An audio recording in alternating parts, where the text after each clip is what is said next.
Ladies and gentlemen, welcome to the 137th Annual Spring Convocation of the University of Manitoba. My name is Mel Braun, and I am a professor of voice and director of music ensembles at the Des Hôtels Faculty of Music, and I will be your Master of Ceremonies this morning. Pictures, I know you all want to take them, and we welcome you doing this. We ask that you do it from your seats, so as not to block the stage here in front.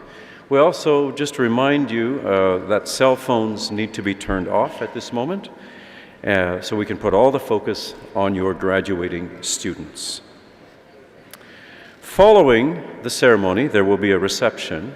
Alas, it's not going to be outside, but if you follow the students back to the Max Bell Center, you'll find coffee and dainties there, and you're welcome to them. We have guests who are seated here on my left. These are special guests of the president of our university and guests of recipients of the special honors and awards at today's ceremony. Welcome here.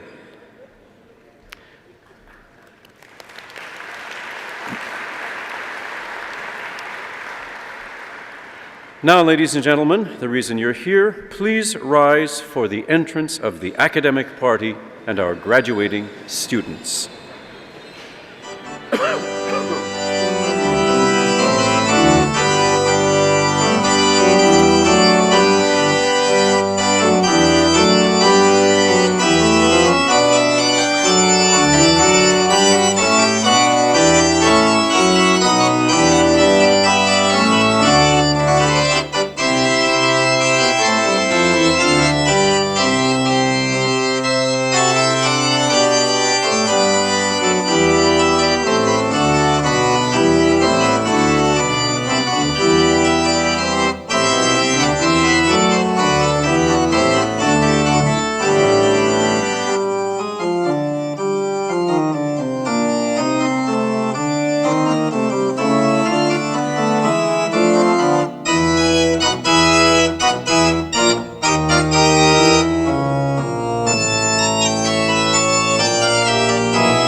Now, graduates, we'd ask that you please rise and join John Anderson of the Des Hôtels Faculty of Music in the singing of O Canada, and then please remain standing for the traditional honor song brought to us today by Justina McKay, and then the invocation, which is brought to us by Reverend Allison Chubb, St. John's College.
Bonjour, we bedeshkina kwa dishnikas. I'm singing the Journey song for you.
Let us pray.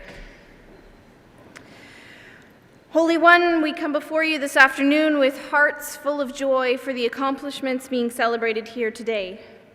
Thank you for the gift of education, for the freedom and opportunity to learn and to teach in this country, and for the ways in which education is becoming more accessible to those who previously did not have these opportunities.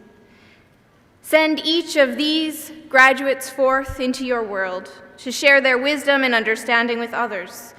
May they never take their gifts for granted, but share them with their communities through education, service, and mentorship.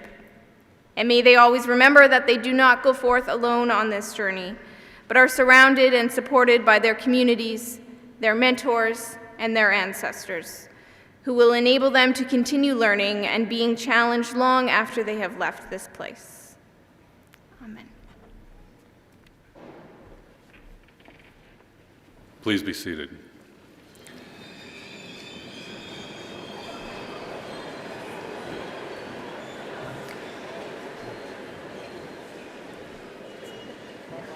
Good morning, and thank you all for being here. As president of the University of Manitoba, it's my privilege to declare convocation to be in session. I want to acknowledge the presence today of our Chancellor, Mr. Harvey Sector, and welcome today's recipients of our highest honor, the honorary doctorate degree, Ms. Heather Reisman and Mr. Gerald Swartz. I'd also like to welcome to our platform today Ms. Sarah Guillemore, MLA for Fort Richmond, Dr. Susan Glass, Dr. Arnie Thorstensen, and the Honorable Otto Lang, all previous honorary degree recipients, and Dr. Arthur Morrow, Chancellor Emeritus, and also an honorary doctorate holder. Dr. David Johnson, President, Providence University College and Seminary, Ms. Pat Bovey, Chair of the Board of Governors, and Ms. Nancy Militano, representing the Alumni Association. And also on the platform today are members of the senior administration of the university, deans, directors, student representatives, and faculty members who've played important roles in the achievements that we're celebrating today. The University of Manitoba campuses are located on the original lands of the Anishinaabe, Cree, Oji-Cree, Dakota, and Dene peoples, and on the homeland of the Métis Nation. We respect the treaties that were made on these territories, we acknowledge the harms and mistakes of the past, and we dedicate ourselves to move forward in partnership with Indigenous communities in a spirit of reconciliation and collaboration. Now, I know that everyone here is eager to celebrate the accomplishments of graduates, and I don't want to delay the unfolding of those special moments, but I do want to ensure that all of you, most especially family and friends of the graduates, leave with a clearer sense of what the university, where your loved ones have been spending the last 3 or 4 years, is all about. We educate people, of course, and we grant them degrees when they've completed their programs, as we've been doing for 139 years. In fact, next year, we'll celebrate our 140th anniversary, but today we're a much different institution than we were at our inception, or than we were when many of you might have studied here yourselves. First, we began our ceremony with an Indigenous honors song, and we acknowledge that we're located on the original lands of First Nations peoples. We do this because, as an institution expected to lead by example in this province, we feel we have a responsibility to be true to social, economic, historical, and demographic realities. We take the "of" in University of Manitoba seriously. We're a part of this province, we belong to this province, and so we wish to reflect it genuinely and meaningfully. A huge part of that responsibility is taking the necessary steps to create effective pathways to Indigenous achievement. We also enthusiastically take our place as drivers of discovery, insight, and innovation. The University of Manitoba enables this province to more competitively position itself nationally and globally. I hope the graduating students here today have gone home after classroom and lab experiences to share with you the wonderful research, scholarly work, and creative activities taking place on our campuses every day. Maybe they participated directly themselves. Last year, just as one of hundreds of examples, our researchers identified a causal factor in ALS, also known as Lou Gehrig's disease. Their work could add 20 years to ALS patients' lives. We're also committed to forging connections with our community in myriad ways, including the construction of facilities we proudly share with all of our neighbors. A year ago, we opened a 100,000 square foot active living center, a recreation and fitness facility that attracts thousands of people of all ages from all parts of the city and province interested in embracing a healthier lifestyle. Of course, one of our greatest priorities is inspiring minds through innovative and quality teaching. Last month, we announced a $10 million gift to our Front and Center philanthropic campaign from the Richardson Foundation for the upgrading of classrooms and labs so students can learn in the best possible facilities. We plan to match that remarkably generous gift by raising another $10 million for the same purpose. And just 2 weeks ago, Ernest Rady was here to announce the largest ever single philanthropic gift to the University of Manitoba, $30 million from the Rady Family Foundation. Those funds will support learning and research in the newly named Rady Faculty of Health Sciences and Max Rady College of Medicine. In total, Front and Center will raise $500 million for this community. This is an amazing place to learn and to work and to play, and you're always invited to join us in any capacity. That's a brief glimpse into who we are today, much different than we were 139 years ago, surely much different than we'll be in another 140 years, but always we will strive to serve the people of Manitoba and others around the world who place their confidence in our ability to help them achieve their dreams. To all the graduating students here today, you're joining an inspiring and illustrious group of men and women. Across the globe in 138 countries, there are 133,000 University of Manitoba alumni blazing a trail that holds special meaning for them. They, and all of us, need you. We need you to teach our children in an age when there's little agreement on how best to do it. We need you to help keep our bodies sound in an age when their use is required less and less. And we need you to lift our hearts with the miracle of music in an age noisy with buzzes, clicks, and whooshes. I hope that the University of Manitoba helped transform you. Through your questions, your expectations, interests, enthusiasms, you have certainly changed us, this institution, for the better. And what we anticipate now is that you will go out from this experience and change the world. We look forward to learning about what you do. Now, one last word to members of the audience.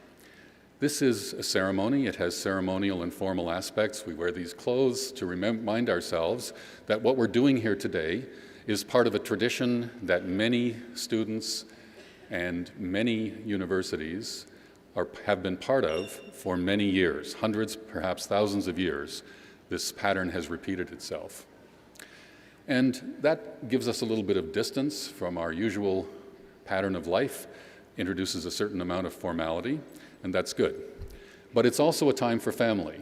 Each of you is probably here to celebrate with one person who's going to graduate, one person of whom you're particularly proud, a person you love.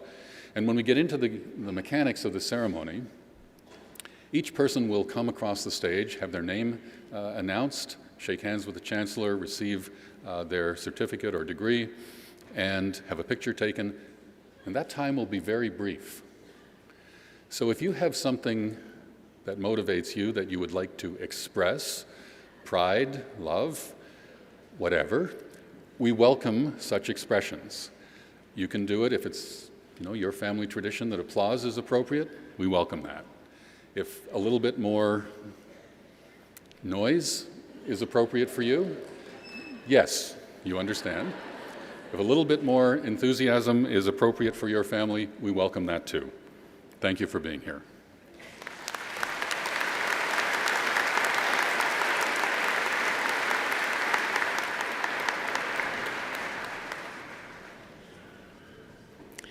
I am Susan Glass, and I am honored to be reading this citation today. The highest honor the Senate of a university can confer upon an individual is an honorary doctorate. At the University of Manitoba, the criteria include distinguished achievement in scholarship, the arts, or public service. Our honorary graduate this morning is Ms. Heather Reisman.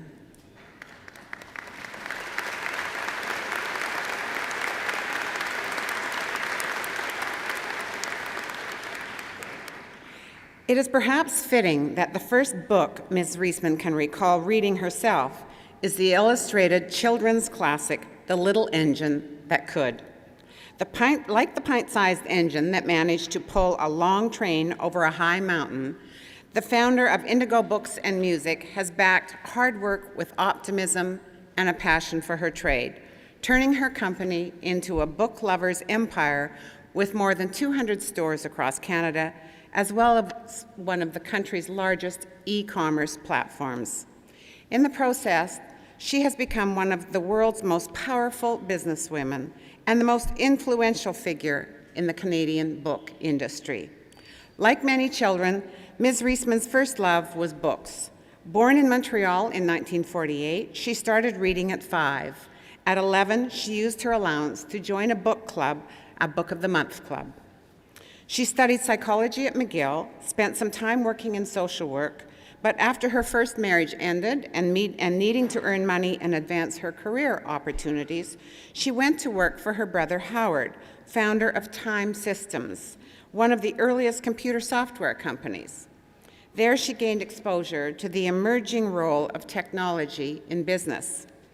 Unafraid to venture into new territory, within a few years, she and a colleague started Paradigm, the world's first strategic change consultancy. The practice grew, and over the course of 13 years, Ms. Reisman and her partners pioneered strategies that remain standard practices in organizations today. It is interesting to note that one of her first clients was our own, the late George Richardson. In 1982, she married Gerald Schwartz, a rising entrepreneur who would go on to found Canada's largest private equity firm. Their careers flourished through their remarkable partnership. In 1991, Ms. Reisman was recruited to become the president of one of her clients, Cott Corporation. Within a few years, Cott became the world's leading private label soft drink maker, inspiring Harvard University to write 2 case studies on the company's strategy and tremendous success. In 1995, Ms. Reisman was approached to become an investor in what was to be the Canadian subsidiary of U.S. book giant Borders. When that initiative failed to garner the support of the Canadian government, she followed her heart, deciding to put her mind to what was a true and original passion: books. She launched Indigo Books and Music, dedicated to, in her words, inspire, inform, and indulge her customers. It was not long, however, before there was an intense rivalry between Indigo and its much larger competitor, Chapters. As things unfolded, Indigo was able to acquire Chapters, making the upstart company the largest book retailer in the country. Her commitment to innovation and her progressive approach to business leadership have guided Indigo into the digital era with her co-founding of Kobo, a global e-reading corporation. By the beginning of the millennium, Ms. Reisman had emerged as a major power broker and household name.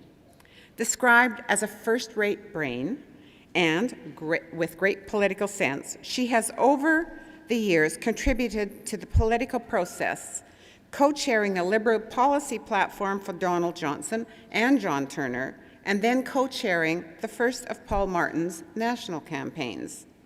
Ms. Reisman has also invested meaningfully and with passion in causes near to her heart. She has spoken out boldly on the importance of literacy and on the underfunding of school libraries in high-needs communities across the country. Through the Indigo Love of Reading Foundation, she has led the investment of over $20 million in school libraries. In 2010, she started an online petition to save an Iranian woman from death by stoning, an initiative that drew support from the world's top leaders and helped save the woman's life. In 2013, she co-executive produced the documentary Fed Up on the issue of obesity and overconsumption of sugar. Finally, and perhaps dearest to her heart, she and her husband have committed significantly to strengthening the bonds between Canada and Israel. Thanks to their support, U of M business students have had the opportunity to study there. Ms. Reisman is the Canadian member of the Bilderberg Steering Committee, a geopolitical think tank that annually brings together leaders from business, politics, the media, and the military. She is also the recipient of numerous honorary degrees, an International Distinguished Entrepreneurial Award from this institution, and has been inducted into the Canadian Business Hall of Fame. In 2012, Ms. Reisman received this country's most prestigious honor when she was appointed a member of the Order of Canada. Her incredible achievements and heartfelt philanthropy have earned her many accolades and inspired us all, and to think it all began with a good book. Mr. Chancellor, it is an honor for me to ask on behalf of the Senate of the University of Manitoba that you confer on Ms. Heather Reisman the degree of Doctor of Laws honoris causa.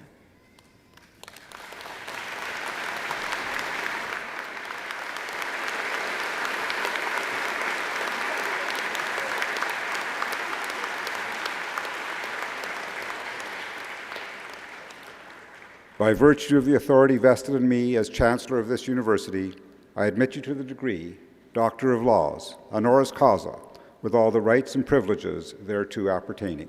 Congratulations, Dr. Reisman.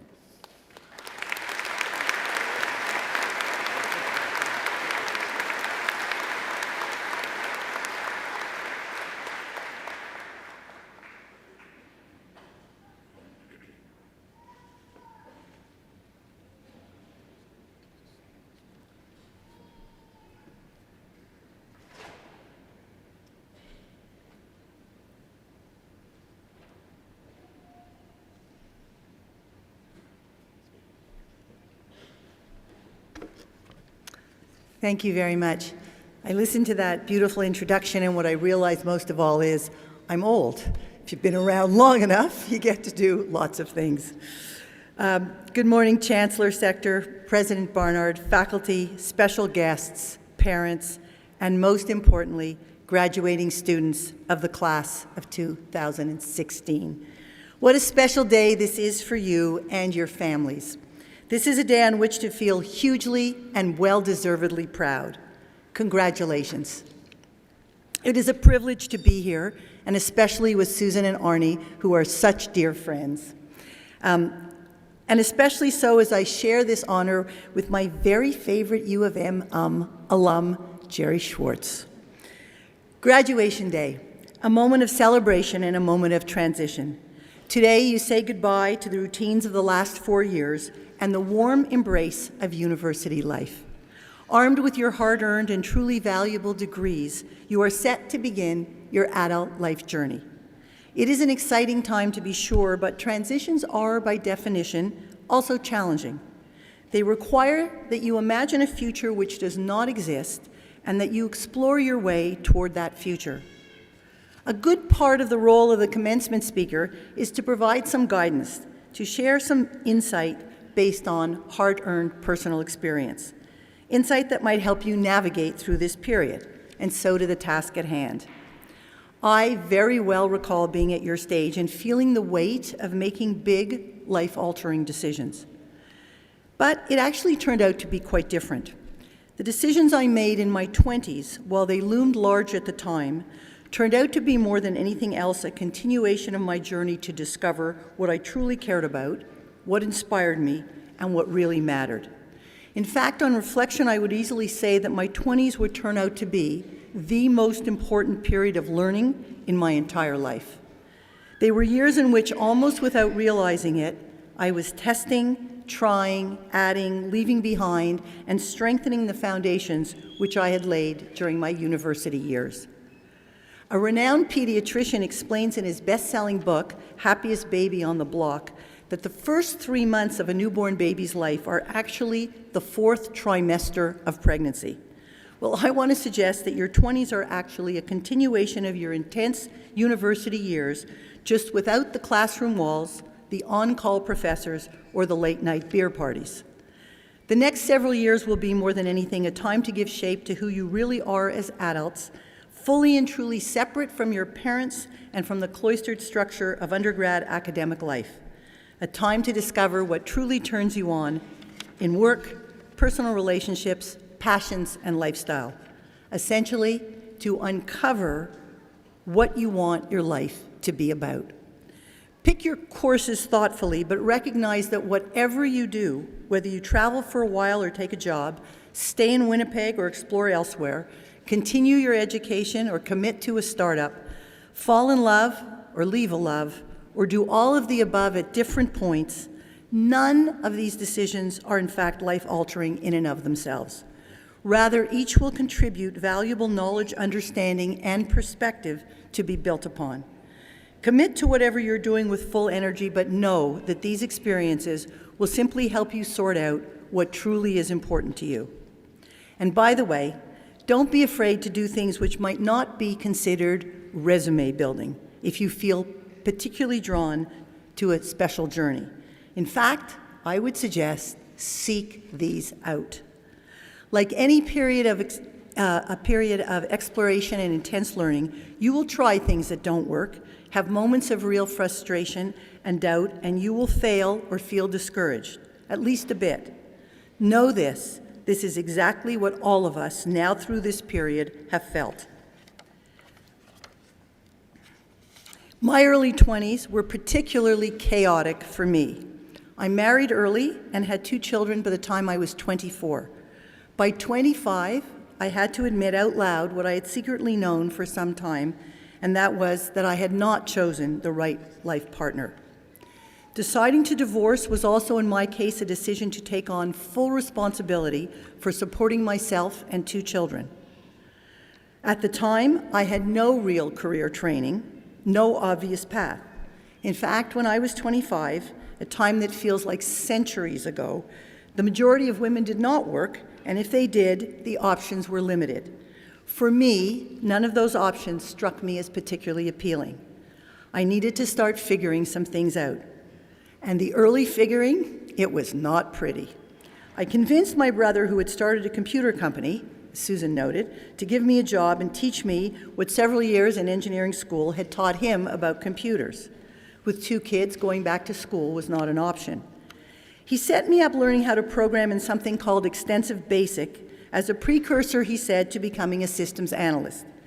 The first few weeks were almost intoxicating. I started dreaming in strings, which is how you coded back then. Several months went by, and I was seriously enjoying work. And then, one morning, I came into the office to discover that I had been reassigned to be the receptionist. I went to see my brother, who explained to me that his partner didn't think that it was a good idea for a relative to be working in a key area of the business.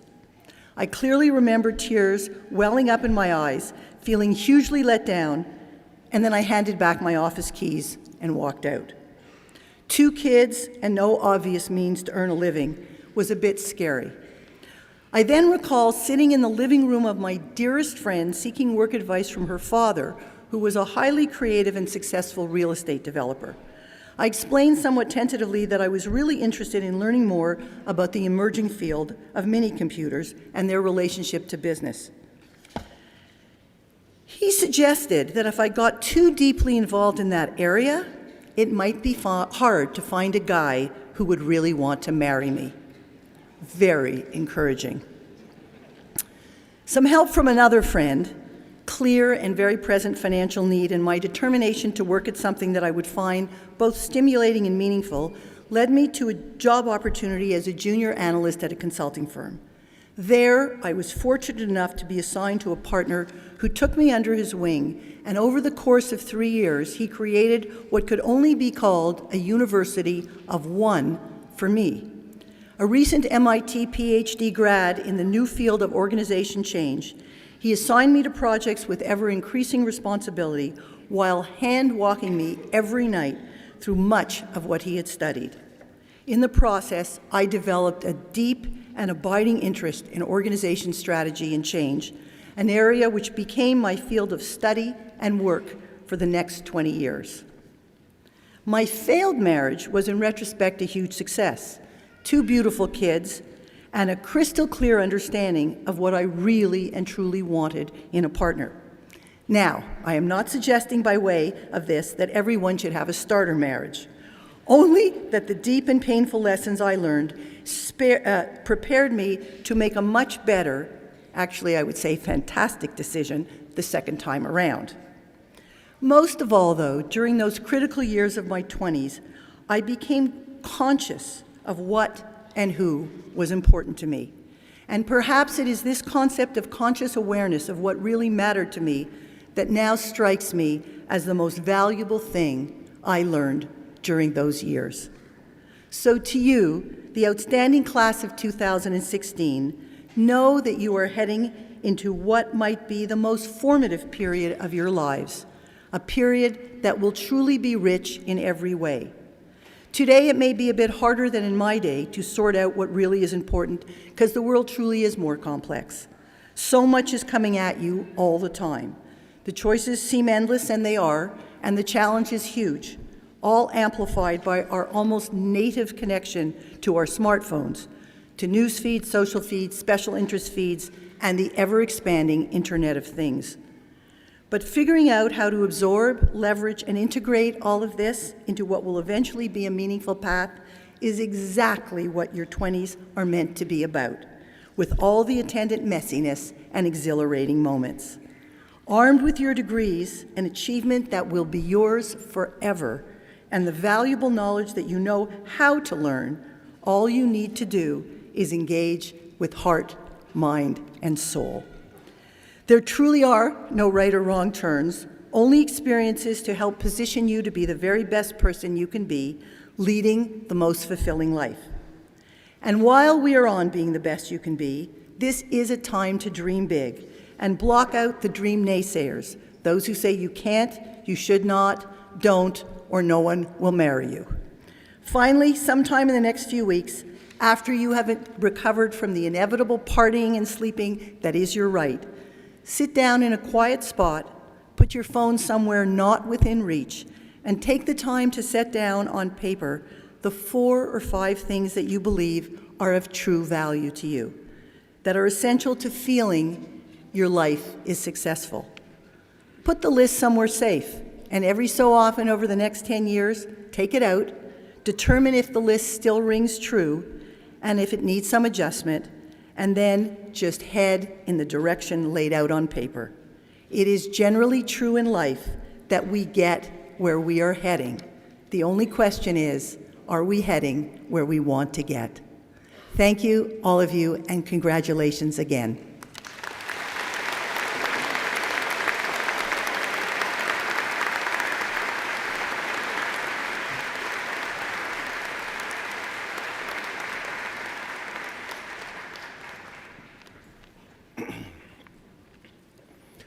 I am Arnie Thorsteinson, and I am honored to be reading this citation today. The highest honor the Senate of a university can confer upon an individual is an honorary doctorate. At the University of Manitoba, the criteria includes distinguished achievement in scholarship, the arts, or public service. Our honorary graduate this morning is Mr. Gerald Schwartz.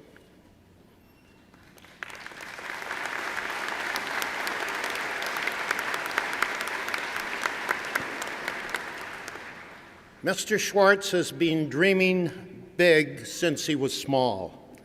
The business mogul who is behind some of Canada's most recognized companies found his entrepreneurial spirit in an unlikely place, his family's downtown retail store.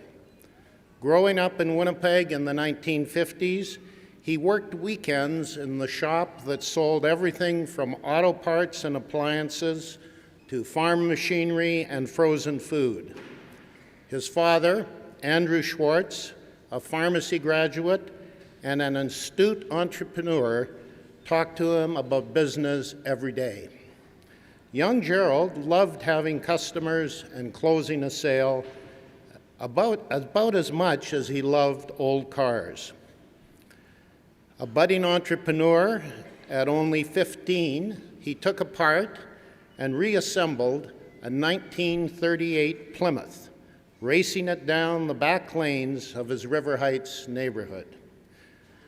But his true ambition was to become an executive and earn at least $10,000 a year, a healthy income in the late 1950s. But first he had to grow up. A self-described slacker, he was nearly kicked out from the Royal Canadian Air Force one summer after spending too much time with the girls and not enough effort on shining shoes and cleaning the aircraft. Nonetheless, he managed to avoid disaster and enrolled in business at the University of Manitoba. After earning a commerce degree in 1962, he followed his mother's path and went on to law. While still in school, Mr. Schwartz nagged a successful lawyer, Izzy Asper, to give him a job, persisting until Mr. Asper complied. With lofty goals, he practiced corporate and tax law in Winnipeg for only a couple of years before moving to the United States in 1968 to earn an MBA from Harvard. During his 10 years away from home, he learned the art of deal-making at the prestigious Wall Street firm Bear Stearns & Company, alongside some of the biggest names in investment banking. With this expertise, Mr. Schwartz returned to Canada to co-found with Mr. Asper CanWest Capital, which later became CanWest Global Communications. Determined to dream even bigger, Mr. Schwartz, by then in his 40s, founded Onyx Corporation, buying undervalued companies such as Beatrice Foods and Celestica Inc. and transforming them into successful operations.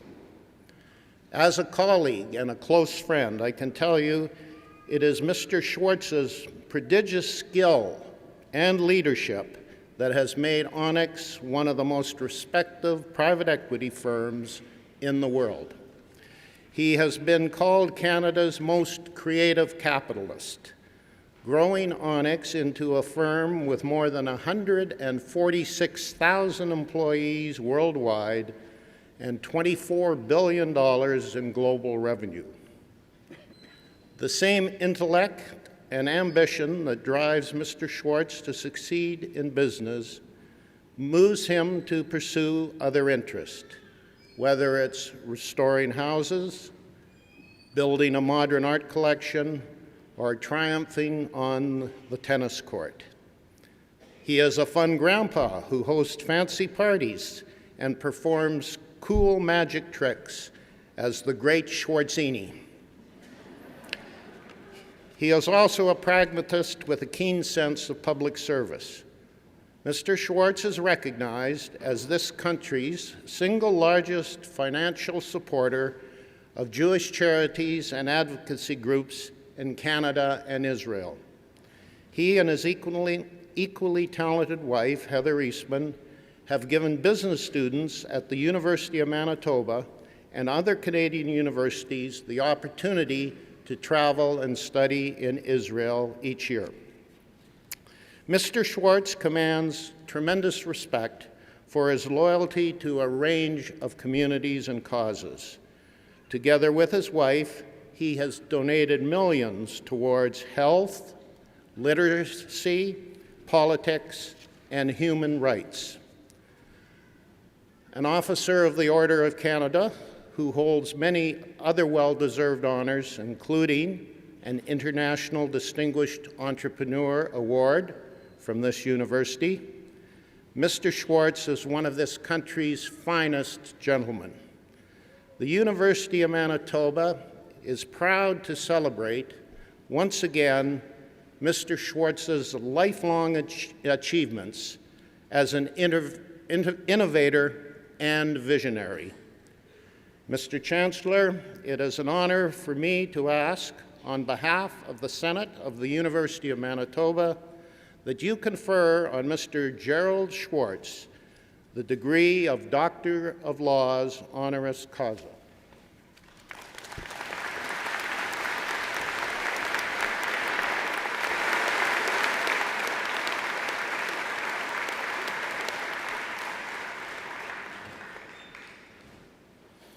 By virtue of the authority vested in me as Chancellor of this university, I admit you to the degree Doctor of Laws, honoris causa, with all the rights and privileges thereto appertaining. Congratulations, Dr. Schwartz.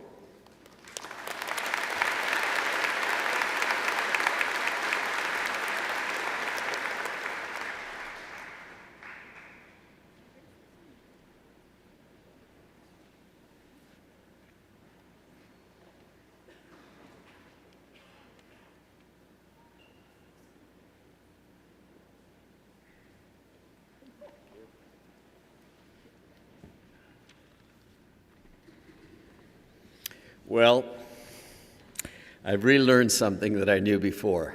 Do not agree to be the speaker that follows Heather Reisman. Chancellor, President, faculty and staff, graduates, honored guests, and especially honored for Heather and I, Arnie Thorstensen and Susan Glass, who have been our friends for more than 40 years. Thank you for the distinguished honor you've given to me and for the citation that was far too generous, Arnie. I accept this honorary doctorate with a great deal of pride and much-deserved humility. The humility for reasons too numerous to tell. The pride because I am and will always be a son of Manitoba. It was here for 27 years that I was nurtured by a loving and teaching father. It was here that I acquired the beliefs and principles that set my foundation. It was 8 years at this very university that I gained the knowledge that propelled my curiosity and confidence in a larger world.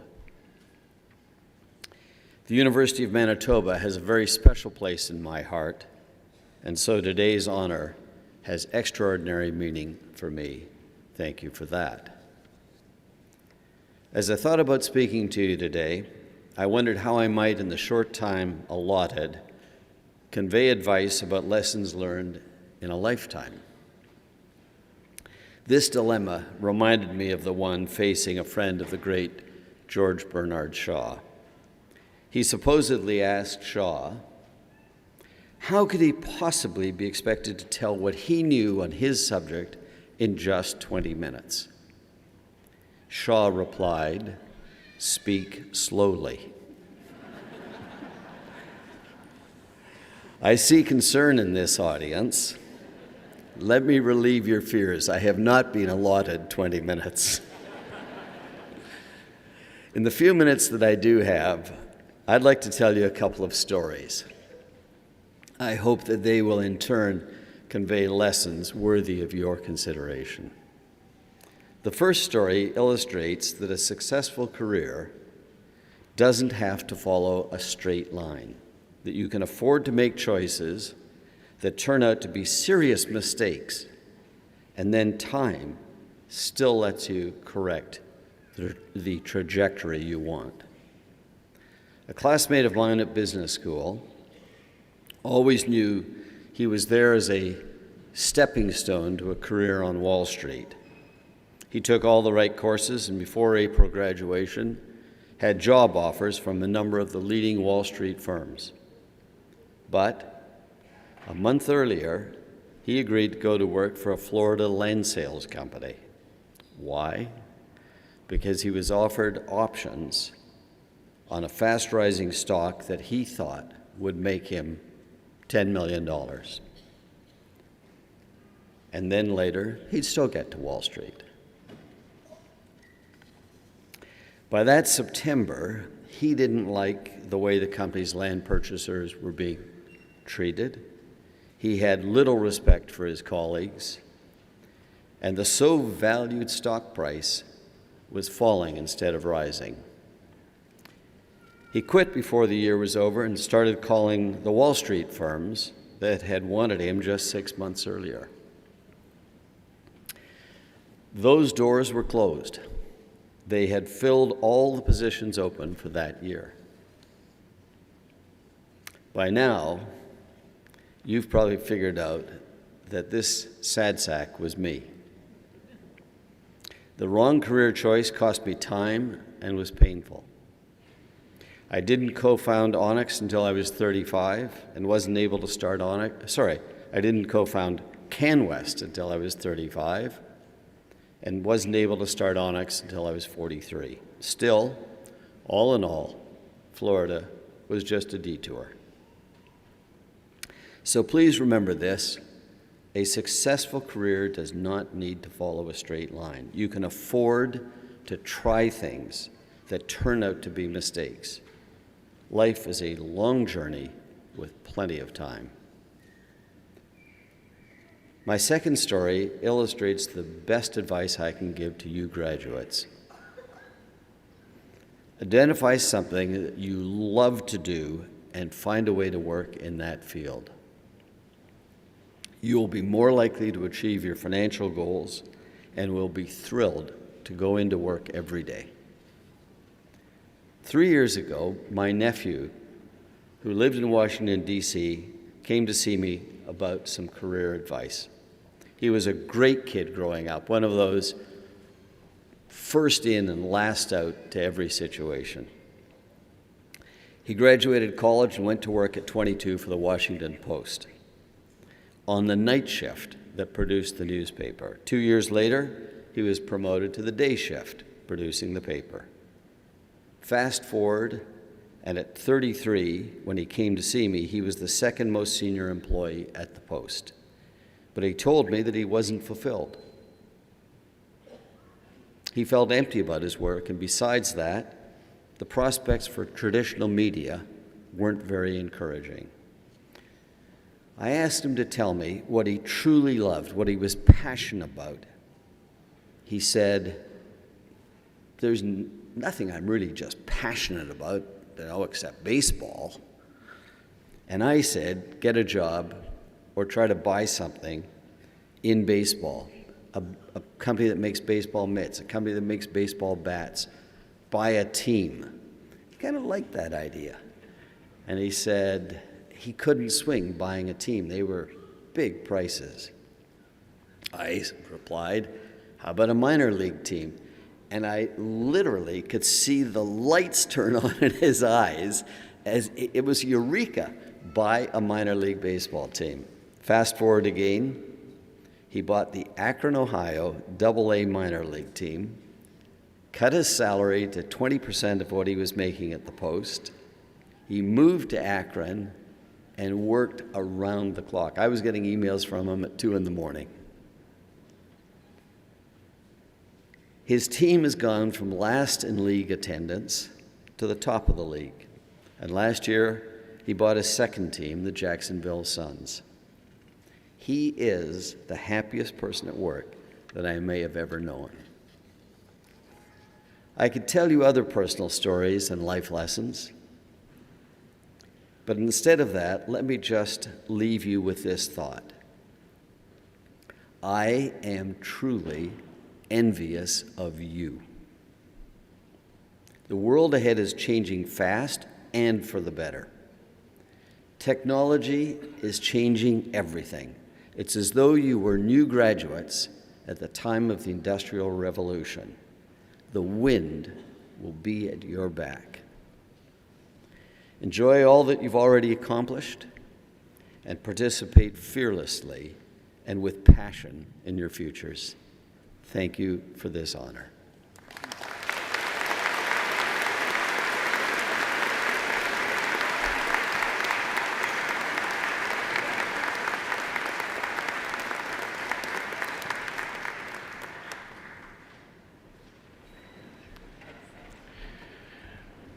We now turn our attention to the academic achievements of our graduating students.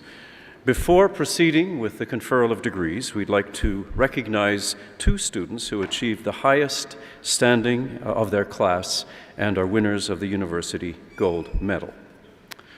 Our first is Megan McManus.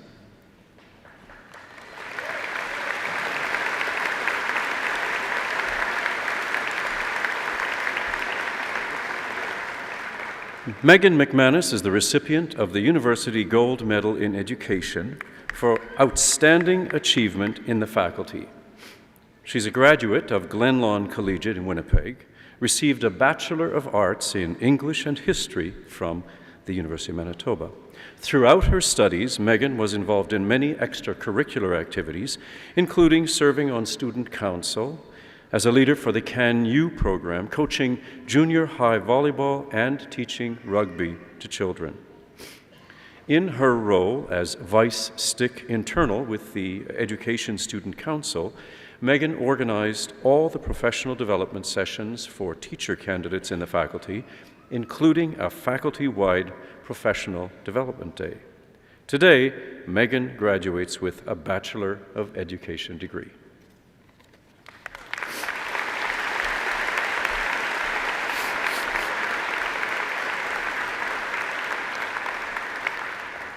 Our second recipient this morning is Justin Wilsey.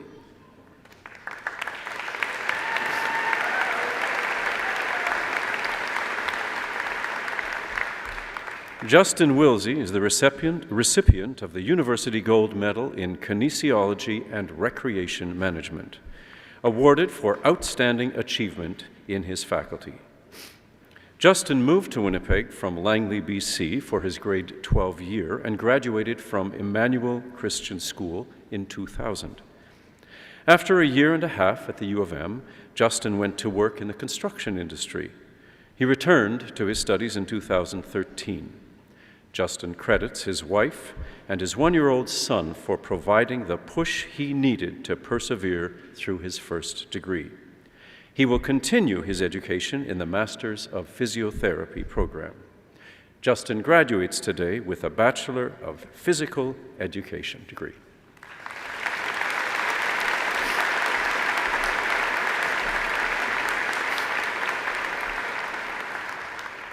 Now, a complete list of the winners and medals and prizes for the entire university is shown in your program, starting on page 163. I'd invite you to read this impressive list at your leisure. It's now time for Chancellor Harvey Sector to address convocation.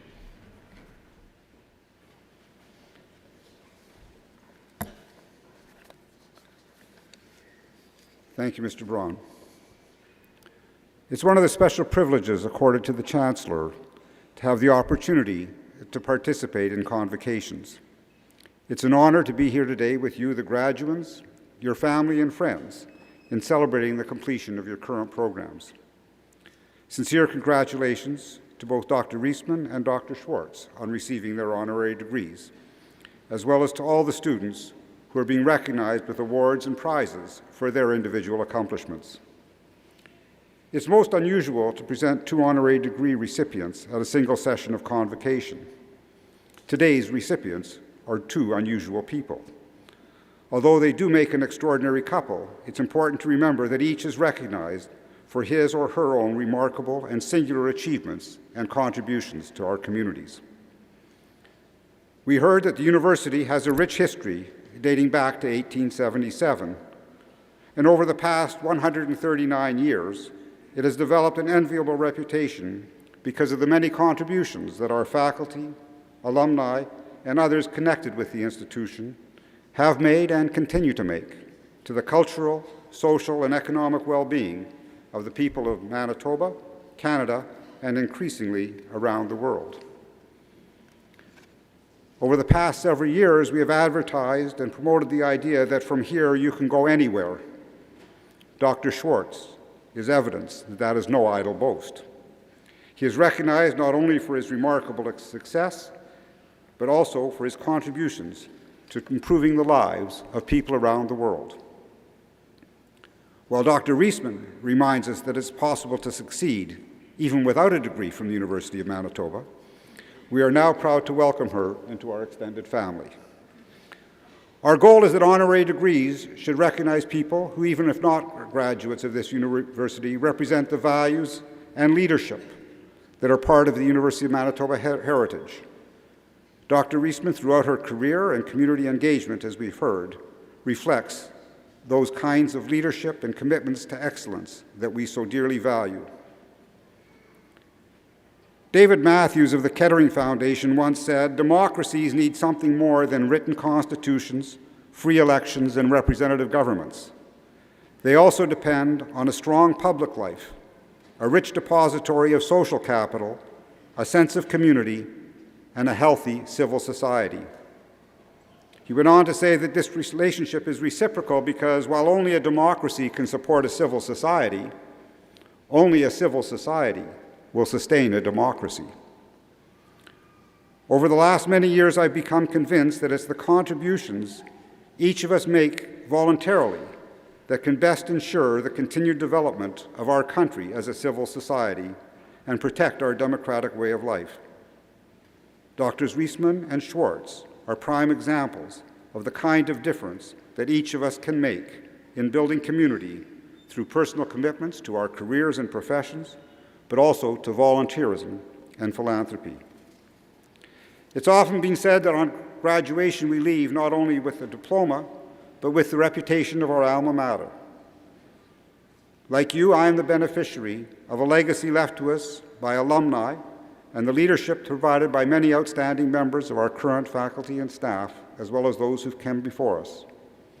I'm confident that many of you graduating today will also do what you can to follow the examples that we've heard about this morning and see through that this university's reputation is enhanced even further by the contributions you'll make to your chosen fields and to your communities wherever they may be. We all hope that as you reflect back on your time here at the University of Manitoba, you will feel that while you were here, you moved just a little further along the path towards becoming all that you were really meant to be.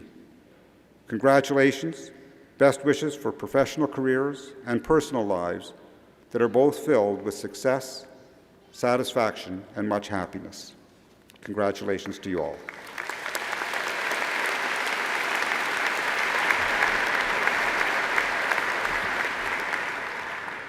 Mr. Chancellor, I now have the honor to request on behalf of the University Senate that you confer upon the candidates of the degrees, diplomas, and certificates earned by them, as these shall be announced later. Will those who are to receive degrees, diplomas, and certificates please stand?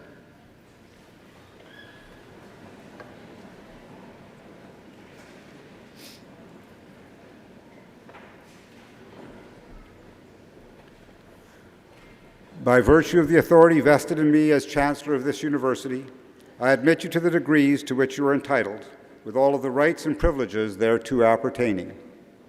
I also admit in absentia those who've completed the requirements for these degrees, but who are not today able to be present. Will those graduates in the front row please remain standing, and the others resume your seats. Mr. Chancellor, may I now present the candidates whom you have admitted to the degree of Doctor of Philosophy in Education, with Acting Dean Todd Maunder of the Faculty of Graduate Studies presenting the parchments, and Dr. Joanne Kesselman, Provost and Vice President Academic, hooding the graduates.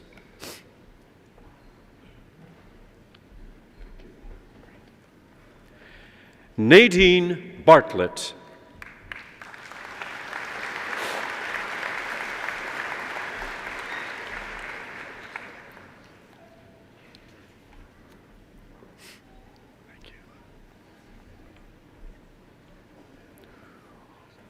Unhe Bittner.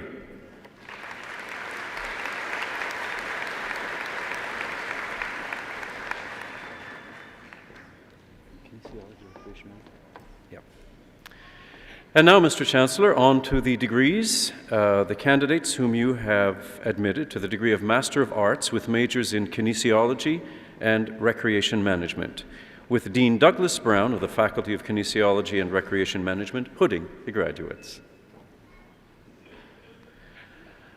Alexandria Nastasia Kron.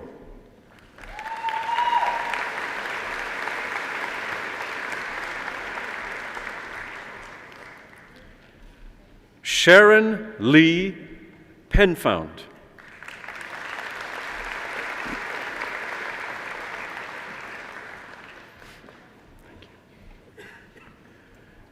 Janice Lynn Tilley.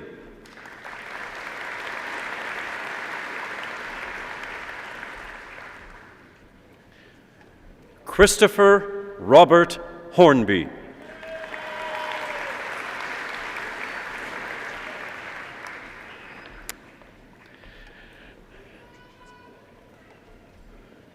And now, Mr. Chancellor, may I present the candidates whom you have admitted to the degree of Master of Education, with Dean David Manzuk of the Faculty of Education hooding the graduates. Thank you. Leanne Nicole Dowsett Adams.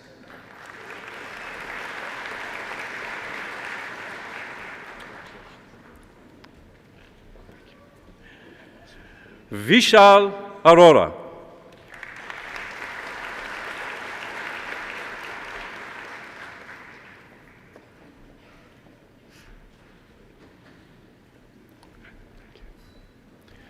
Melanie Baruch.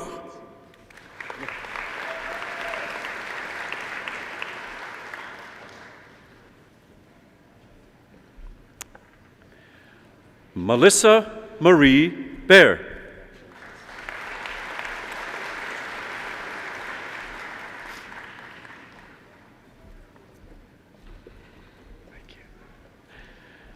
Joanna Marie Braun.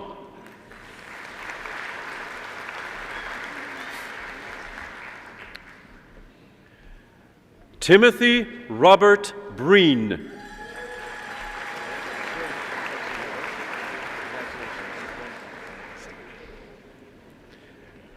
Kelly Ann Karpick.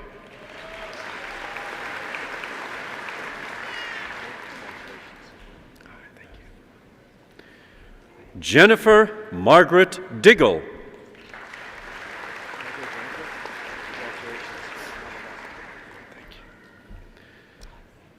Heather Allison Murphy Ecton.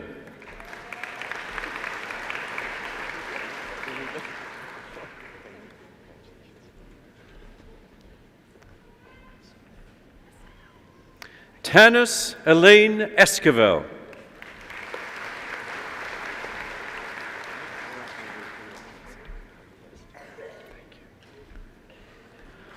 Augustine Ezedeniru.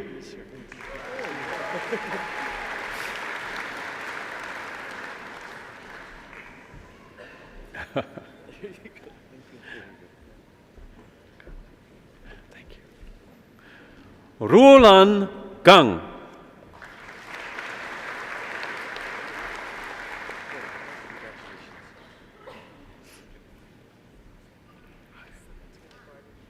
Elsa Bettina Gordon.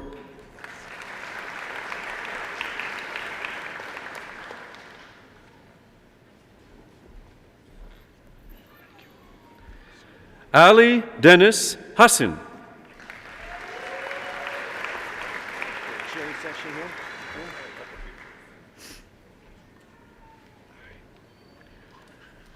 Sarah Diane Kenny.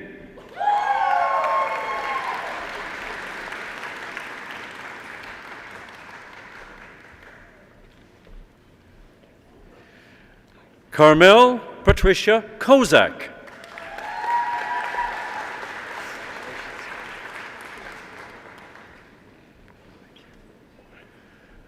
Carla Marie Lowen.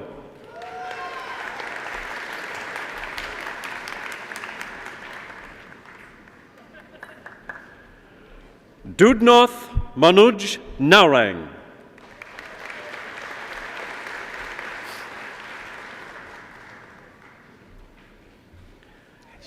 Angela Power.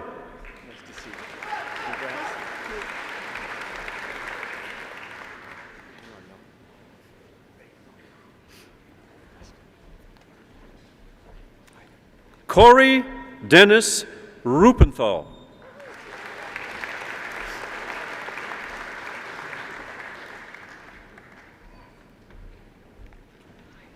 Jacqueline Laurie Riz.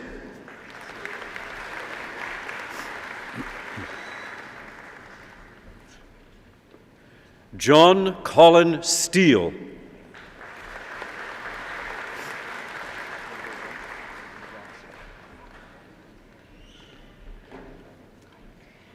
Allison Catherine Tier.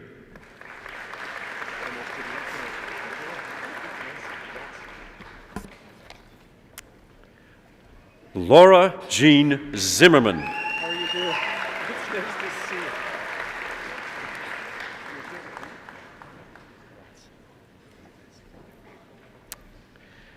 And now, Mr. Chancellor, may I present the candidate whom you have admitted to the degree of Master of Music with Dean Edmund Daw of the Desautels Faculty of Music, Hudding, the graduate. Rocky Diaz.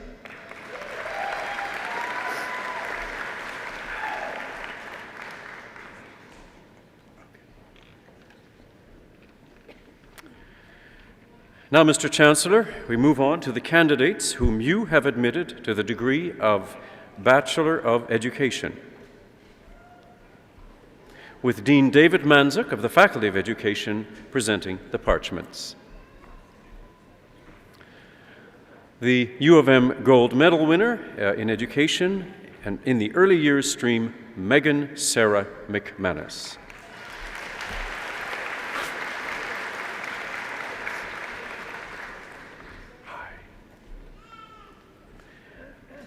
And the Faculty of Education Program Medal winner in the Senior Years stream, Catherine Allison Abraham.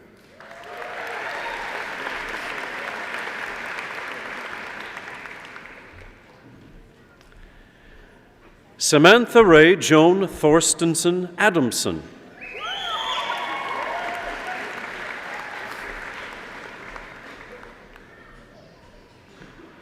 Semhar Adego.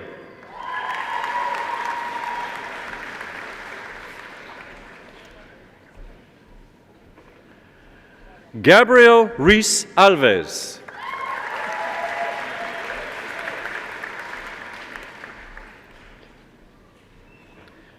Catherine Colette Andrus.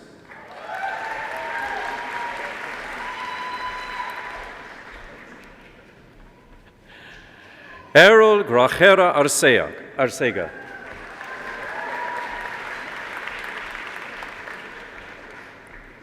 Carmen Jill Arnold.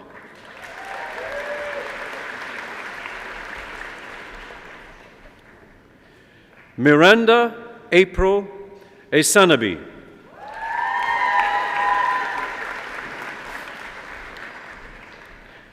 And the Faculty of Education Program Medal winner in the middle year stream, Nicole Alicia Barron.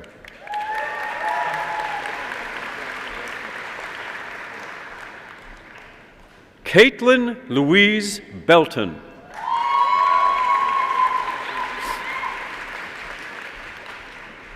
Ariel Bergman.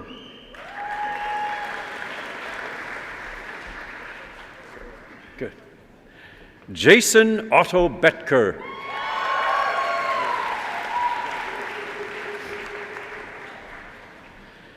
Hillary Rhiannon Blahe Hasse.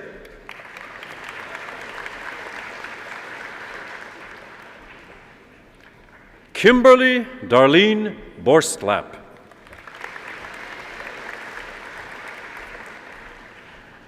Jessica Danielle Bottrell.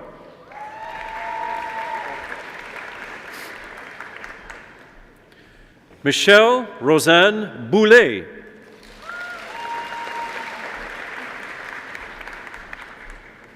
Christina Elizabeth Braun.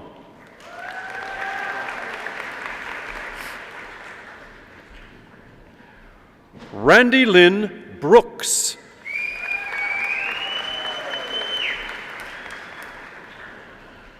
Jillian Roseanne Brothwell.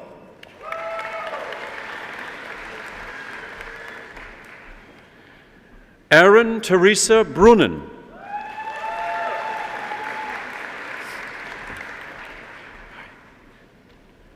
Karen Ann Bryant.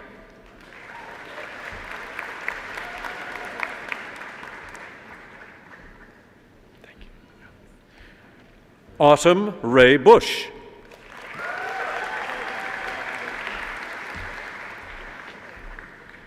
Leah Catherine Cairns.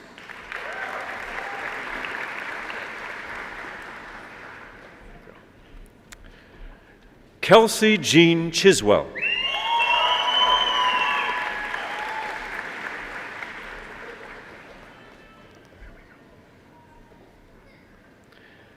Ellie Helen Chuzouris.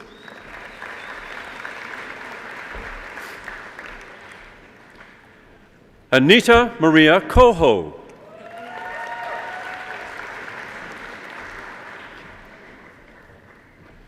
Michael Richard Cole.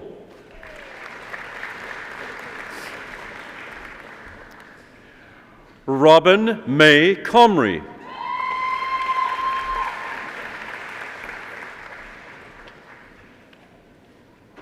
Krista Emily Dawn Corshane.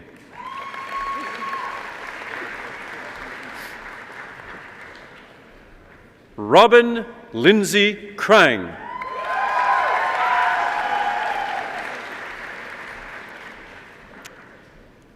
Abigail Rebecca Cross.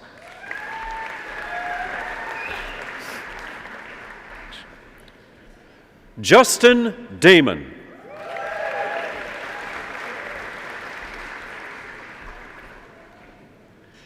Julia Lyra Day.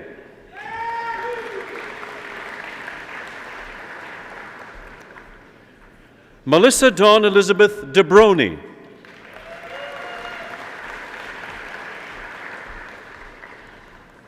Allison Faye de la Cruz.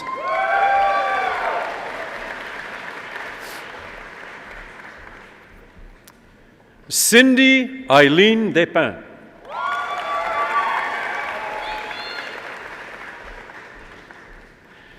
Caitlin Delaney Downs.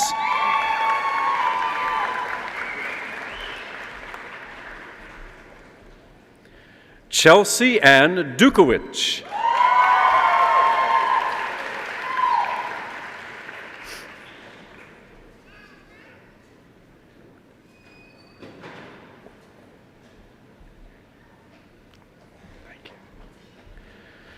Trina Corinne Dykstra.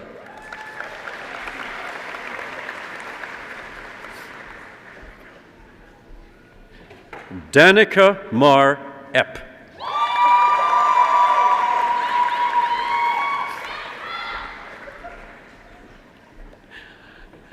Deandra Ariel Etkin.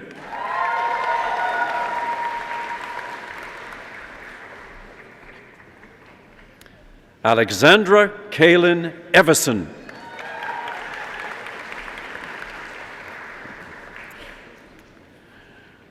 Dana Nicole Falk.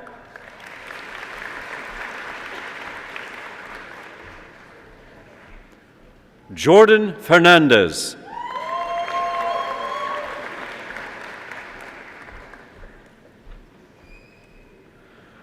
Lukshmi Evangeline Francis.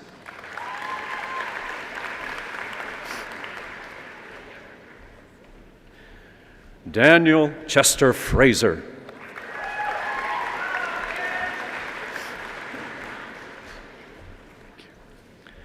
Ashley Den Torres Fredet.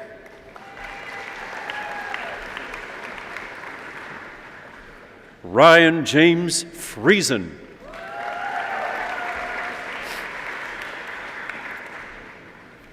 Craig David Fraze.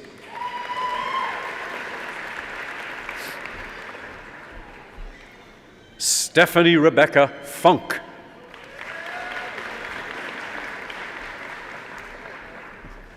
Allison Ann Elizabeth Giardino.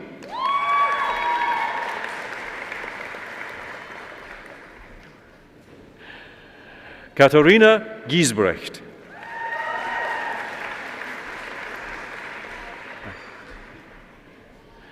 Sheris Lauren Gilbertson.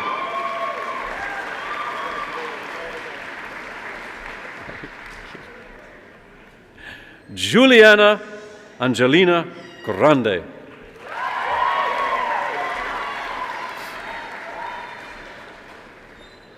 Lynette Atea Griffith.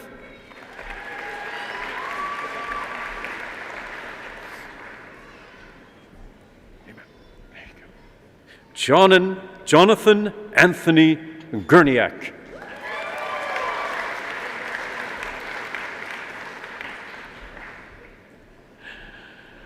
Alana Marie Harapiak.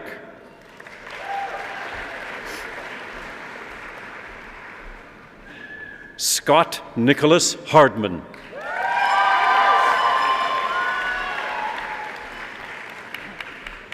Matthew Thomas Hebert.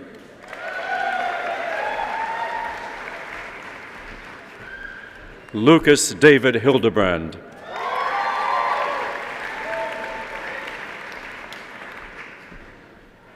Sabrina Marie Hogan.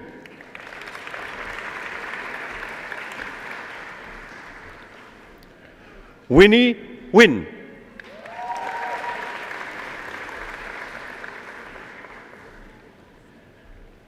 Nicole Stephanie James.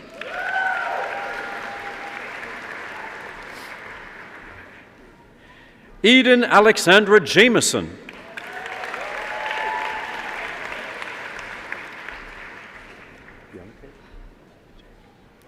Joel Alexander Jank.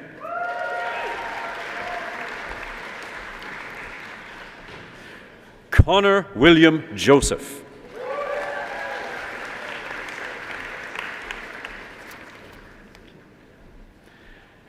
Ashton Lazanne Keeper.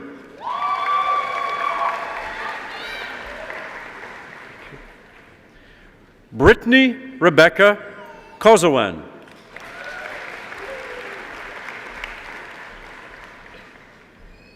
Brendan Neil Christensen.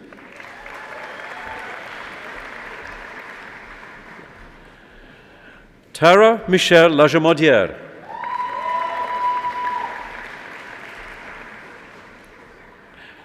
Jacqueline Chantel Git Yun Li Wing.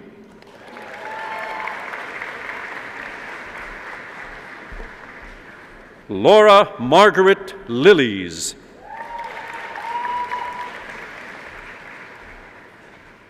Brian Earl Longfield.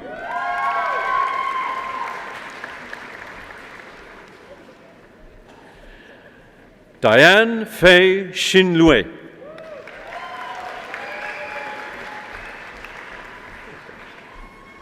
Aaron Daniel Matterford.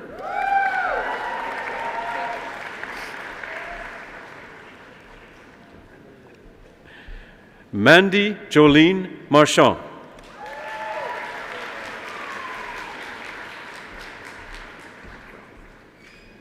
Taylor Marks.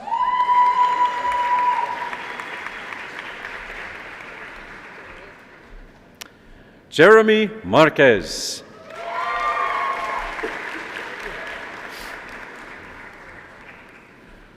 Brock Andrew Martins.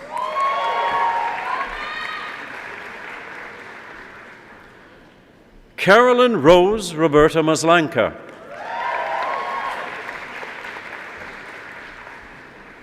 Shauna Lynn McLeod.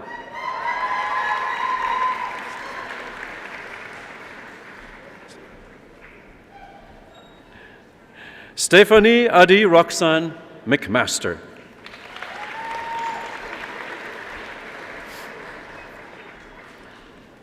Brett James McNabb.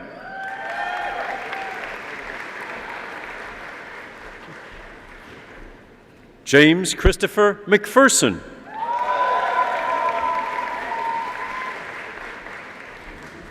Mark Robert McPike.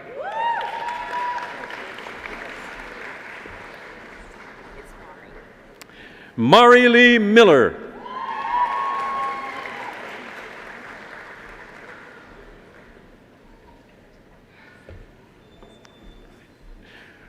Brittany Janetta Miller.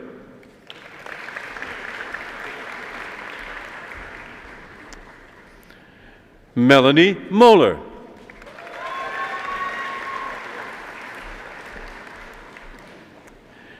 Lete Veronica Molnar.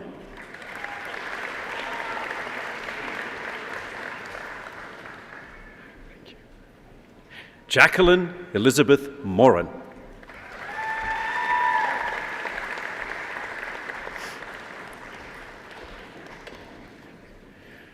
Quinn Jeffrey Morris.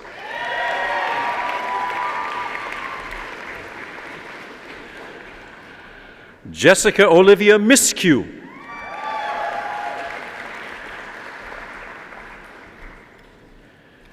Jace Francesco Nacarato.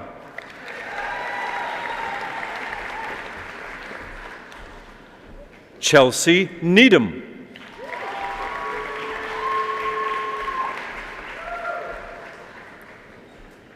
Thomas Joseph Obendorfer.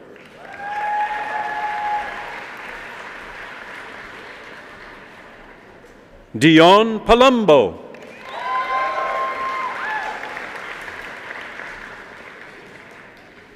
Sarah Paradise.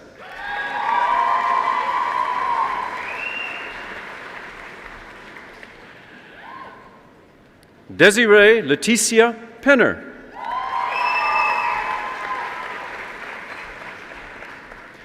Megan Michelle Penner.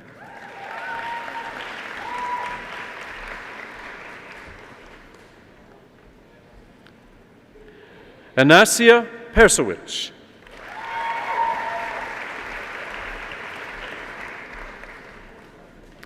Kenneth Richard Peters.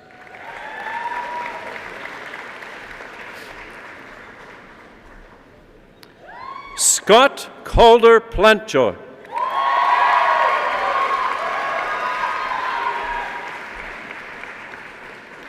Justine Dawn Pochuk.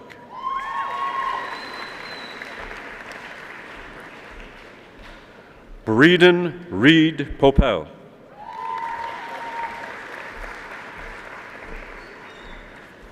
Jennifer Lynn Provencher.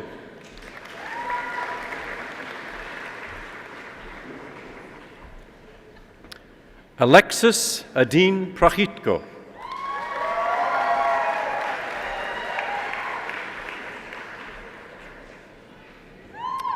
Kristen Marie Darlene Radchenka.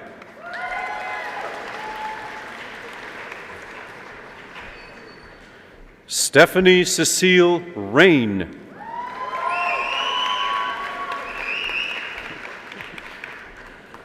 Okay. Josiah Caleb David Rogi.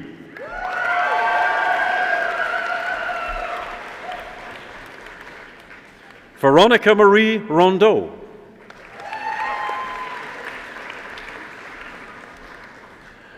Rebecca Marie Louise Routier.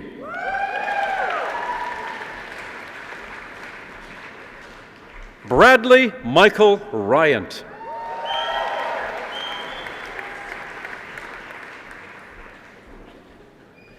Victoria Janina Sachuk.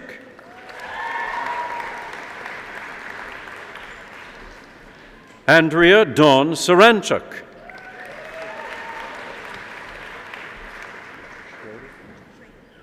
Holly Schrader.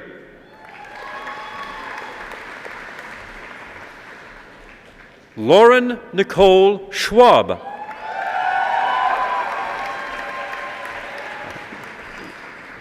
Shelby Alexandra Secord.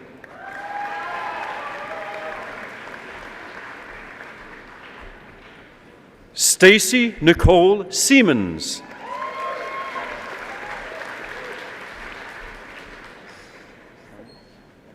Marianne Signer.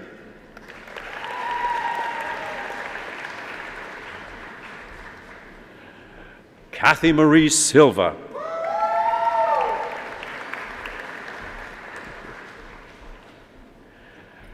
Katja Sokolowski.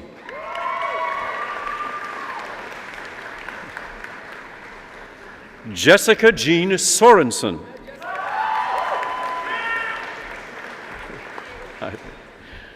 Elizabeth Stephenson.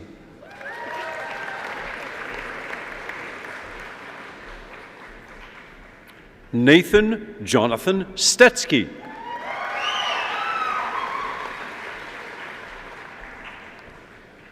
Serena Catherine Stimpson.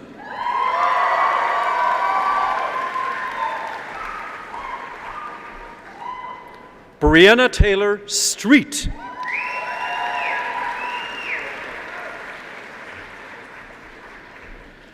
Amanda May Sutherland.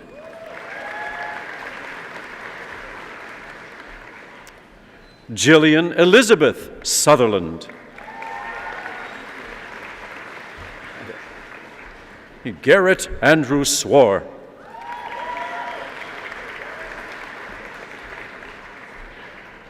Tracy Marie Tamayo.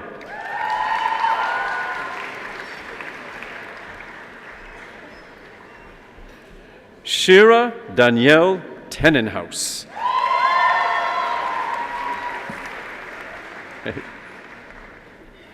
Nolan Thiessen.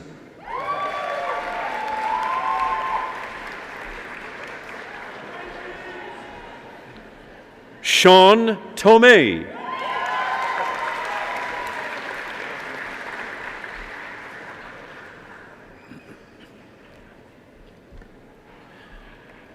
Katerina Natalie Tomchuk.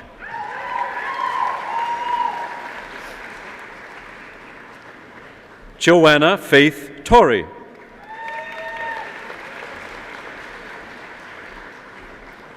Marco Pasquale Trunzo.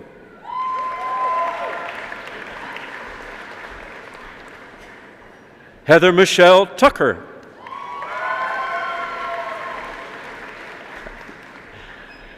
Mandy Victoria Turner.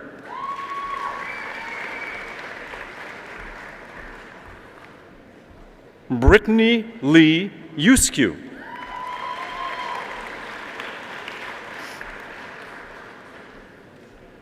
Alexandra Marie Valcourt.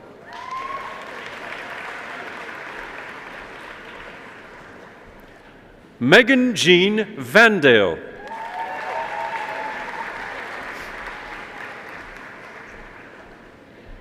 Chelsea Lynn Folkart.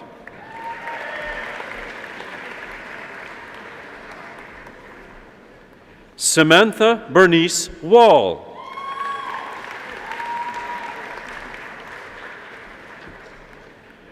Emma Riel Waters Wolf.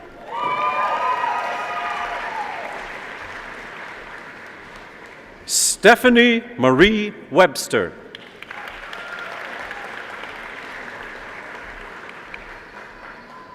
Robert Comrie Worley.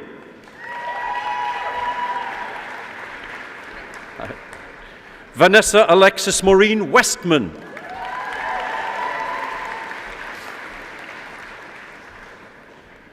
Connor Gregory Weeb.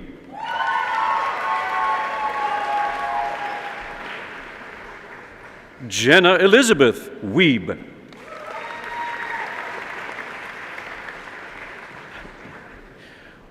Laura May Weeb. Sasha Andrew Jacob Weeb.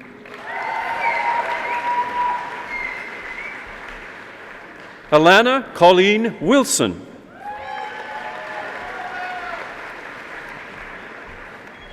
Olga Wins.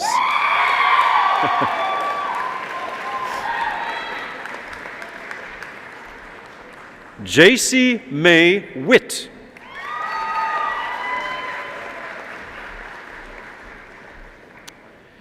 And the Faculty of Education Program Medal winner in the senior year's stream, Christina Stephanie Anna Walshiniski.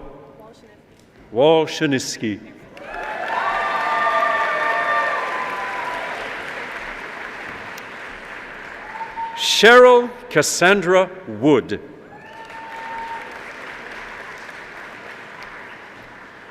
Skylar Nicole Snow Woods.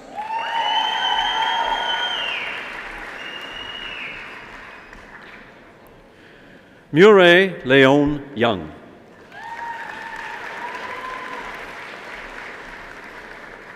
Jolene Peiling Yoon.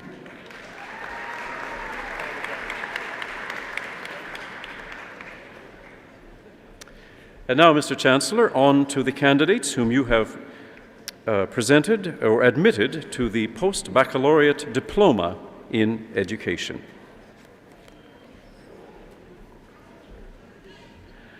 Amanpreet Amanpreet.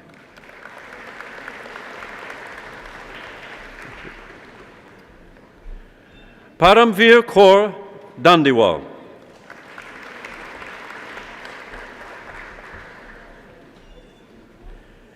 Tina Huiching Huang.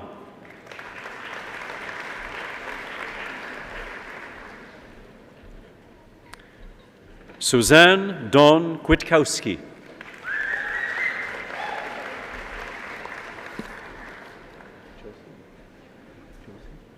Oh, sorry.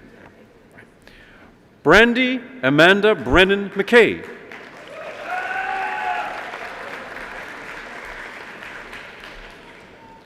Charisse Nato.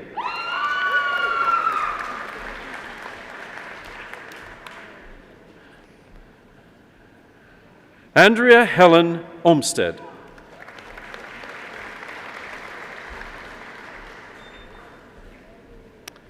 Carrie Rebecca Satran.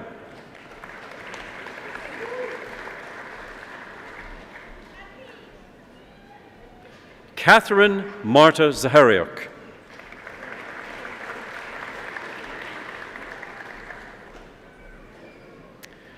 And now, Mr. Chancellor, the candidate who has completed the Campus Life program.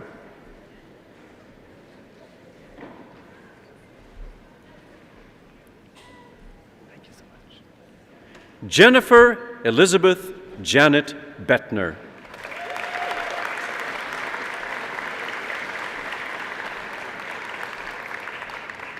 Now, Mr. Chancellor, may I present the candidates whom you have admitted to the degree of Bachelor of Kinesiology, with Dean Douglas Brown of the Faculty of Kinesiology and Rec Management presenting the parchments.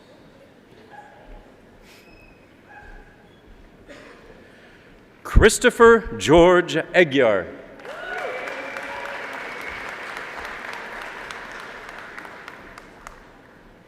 Matthew Cody Asmundson.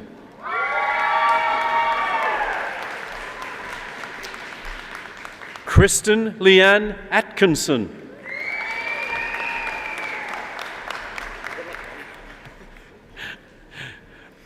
Philemon Berhanu Ayelu.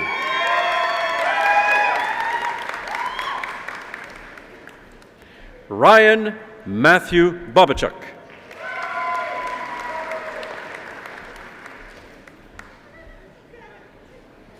Sarah Ashley Bowanicki.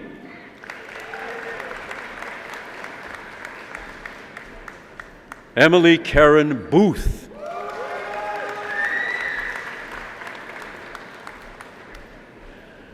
Lillian Dawn Bryant.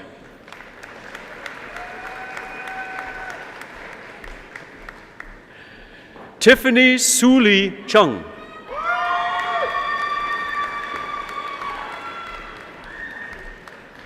Terrence Alexander Kutu.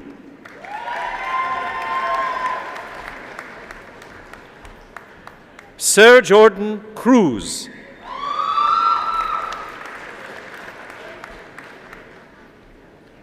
Kaylee Joy Devlin.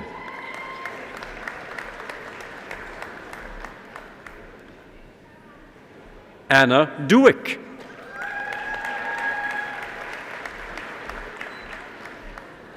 Julia Fast.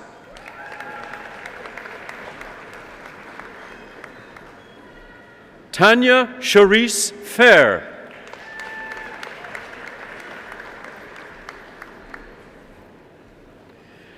Matthew Alexander Fitkowski.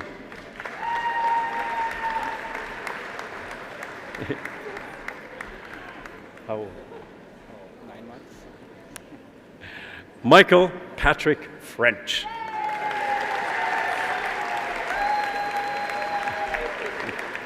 Pardon? Isabella Margaret Garceau.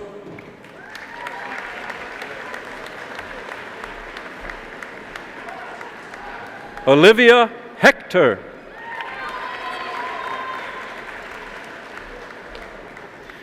In the Faculty of Kin and Rec Management Medal in Kinesiology, Leah Heschuk.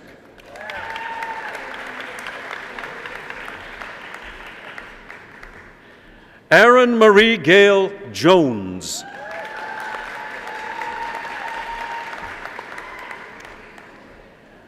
Jenna Marie Kay.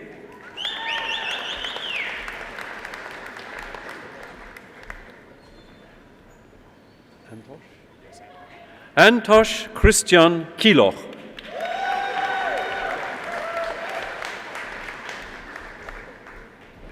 Rochelle Lucille Mattis.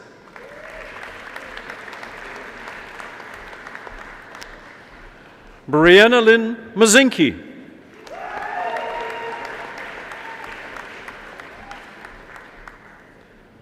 Aaliyah McKeag.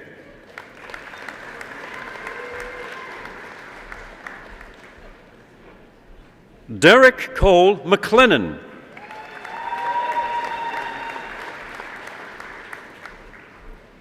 Braden Miller.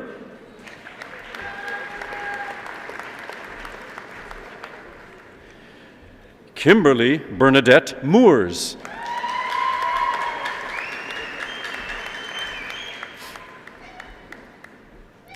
Kyle Stephen Moosewagen.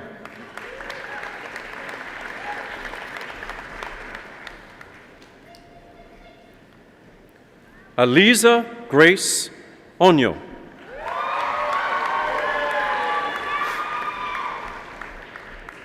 Carrie Marie Peters.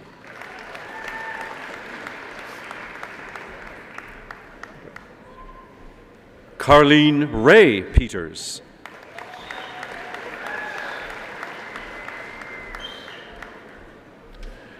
Christine Joanne Pastor Pineda.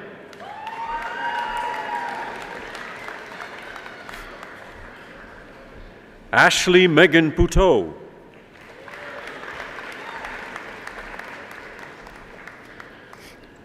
Yash Ramesh Rawal.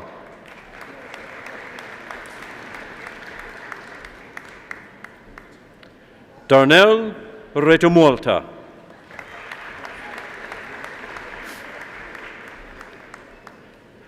Daniel Alexander Rudy.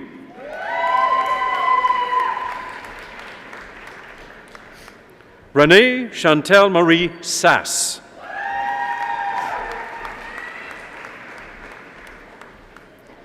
Naomi Lauren Ashford Sawchuk.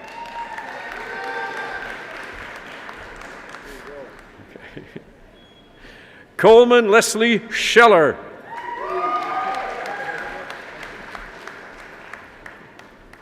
Luke William Serrant. Okay, thank you. Megan Sarah Sparrow.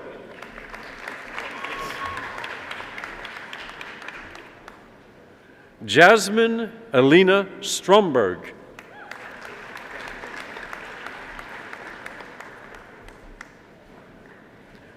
Leah Renee Turman.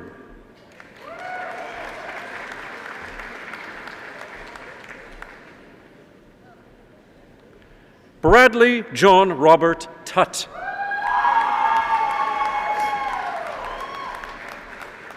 Chloe Dawn Worley.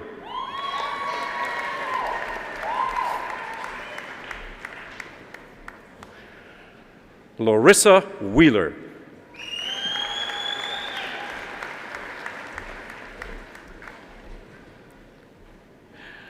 Carly Joy Zimmerman.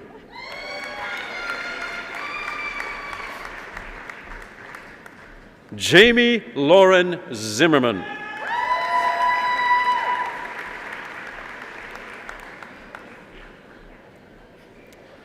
And now, Mr. Chancellor, on to the candidates whom you've admitted to the degree of Bachelor of Physical Education. University Gold Medal winner in Kinesiology, Justin Lee Wilsey.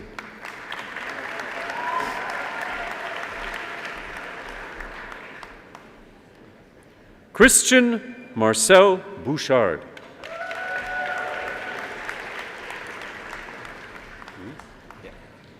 Reese Tyler Burtniak.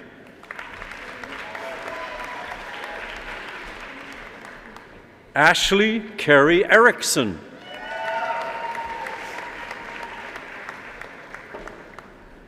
Carrie Dwayne Friesen.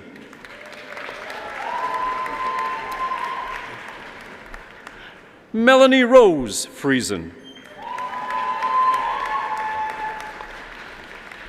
Samantha Dawn Goodbranson.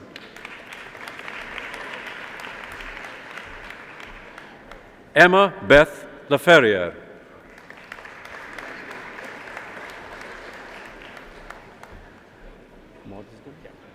Dylan Michael Modsden.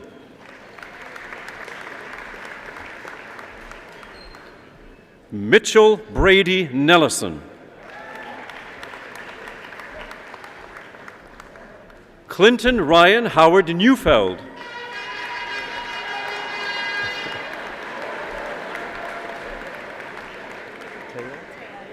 Taya Dawn Palmerock.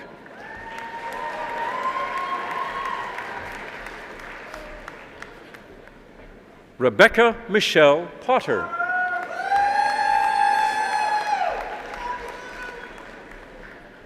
Stéphanie Diane Marie Potvin.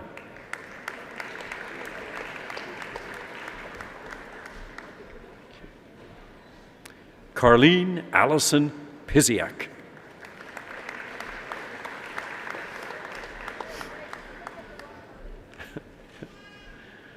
Nicholas Brock Reimer.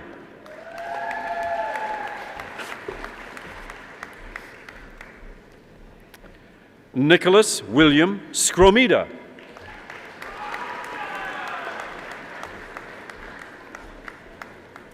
Kaylin Thompson.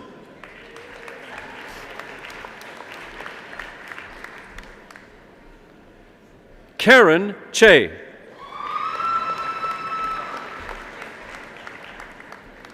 Carlene Manda Unger.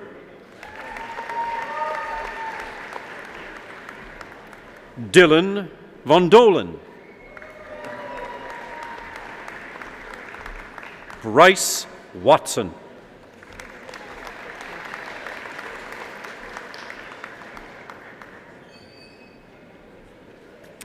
And now, Mr. Chancellor, the candidates whom you have admitted to the degree of Bachelor of Rec Management and Community Development.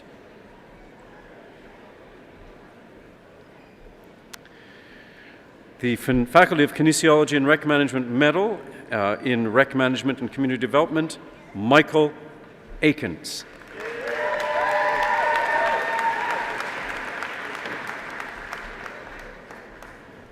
Haley Ann Bell.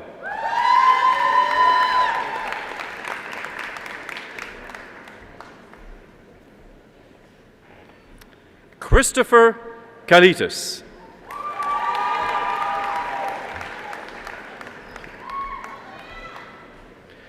Elizabeth Catherine Williamson Dara.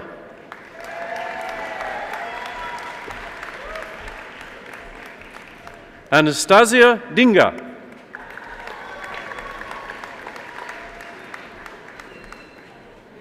Rochelle Megan Jedikevich.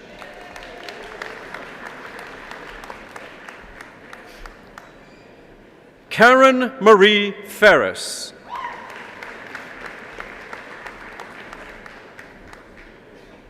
Scott Forkand. Colin Michael Fox.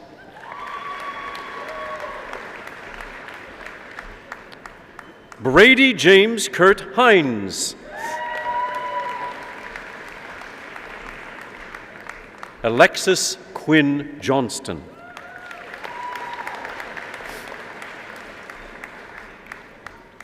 Suraj Kanda.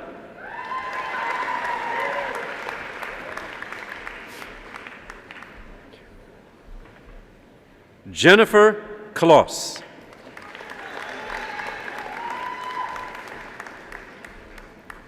Lindsay Shea Lambert.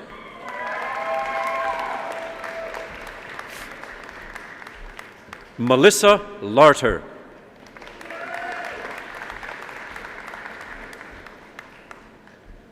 Karen Ledesma.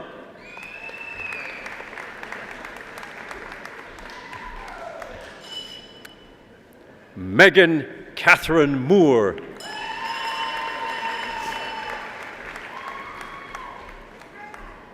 Andrew Devon Smith.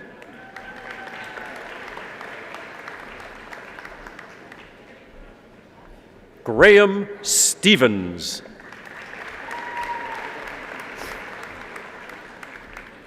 Tessa Jane Toutant.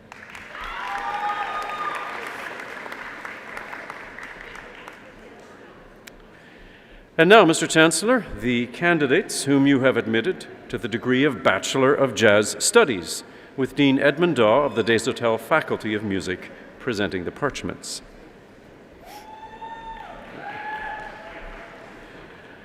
Anatole Rennie.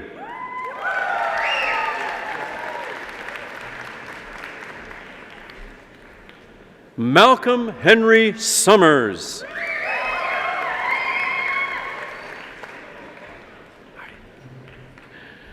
Gabriella Thomas.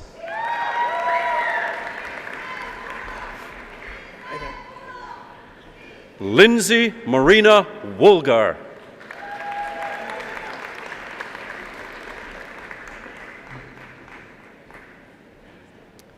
And now, Mr. Chancellor, the candidates whom you have admitted to the degree, the Integrated Bachelor of Education in Music degree. Sean Adams.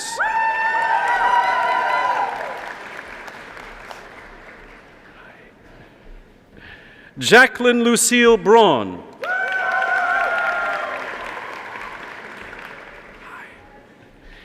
Kathleen Mary Donnelly.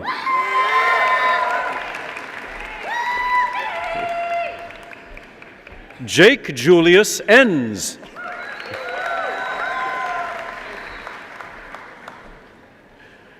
Jerry Osachuk.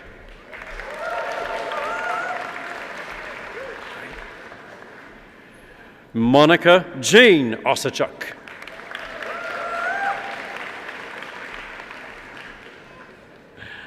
Cordelia Marie Papadopoulos.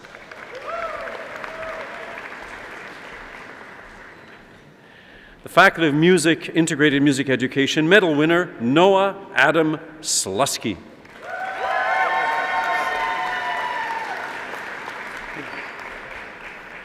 Jesse Stephen Thomas.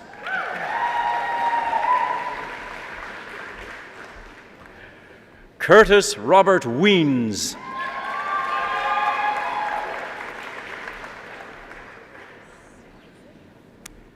And now, Mr. Chancellor, the candidate whom you have admitted to the degree of Bachelor of Music Composition. Jennifer Ann Baczynski.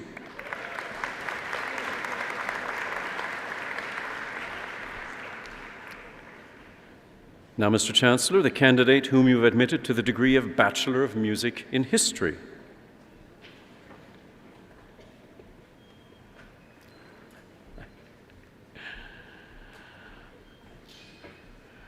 Kristen Alicia McLean.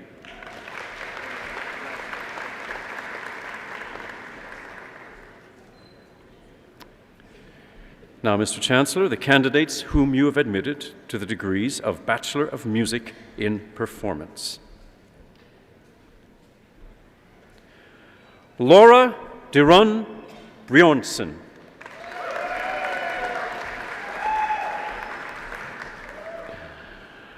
Colleen Mary McGregor Furlan.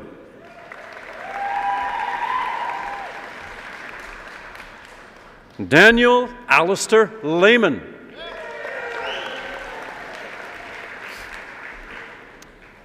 Matthew Robinson.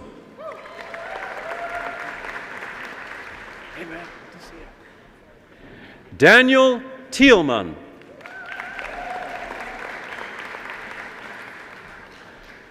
Miles Christopher Thompson.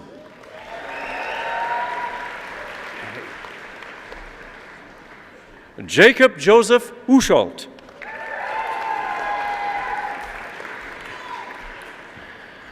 Rebecca Christine Watt.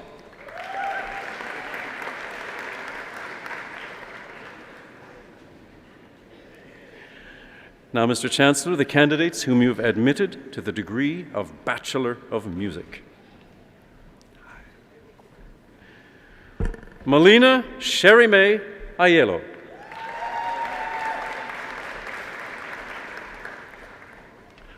Susan Emily Birchall.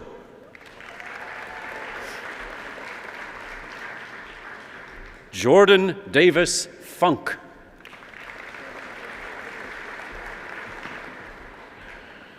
Robert Arnold Rosgogny.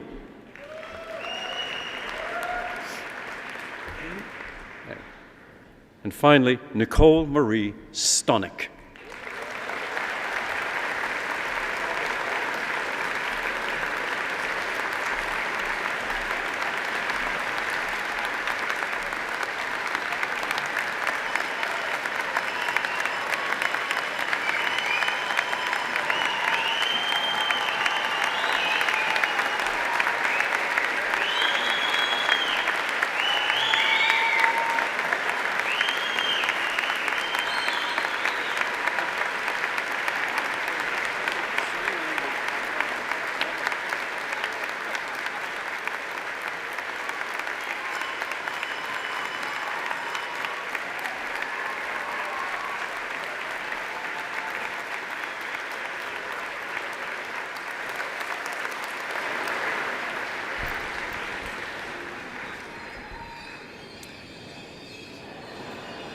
Good morning, Mr. Chancellor, Mr. President, Dr. Reisman, Dr. Schwartz, Ms. Gillimard, guests, and graduates. Congratulations.